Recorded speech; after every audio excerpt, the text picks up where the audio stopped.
مستمر المحاولة عند فابينيو،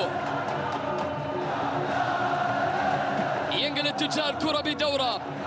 سعد الموسى، استلام موجود، تمرير الآن موسى ديابي، موسى انفراد ثاني، الكرة في الجول، جول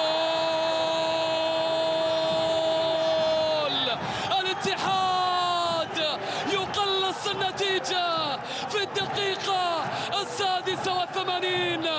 بنزيما يسجل بعد توغل من موسى ديابي، موسى ديابي الذي اخترق دفاع الهلال وارسل كرته الى كريم بنزيما. شوف المحاولة الماضية، الله على التمريرة من صالح، وبعد ذلك الانتظار من كريم، ثم تسجيل الكرة في شباك ياسين بونو. بنزيما اذا يسجل الاول للاتحاد. هل هنالك وقت امام الاتحاديين لكي يعودوا في هذا الكلاسيكو؟ انظروا الى ابتسامة كريم بنزيما مع الهدف الذي سجل. الكرة تعود الان من جديد، لمسة وتمريرة موجودة الى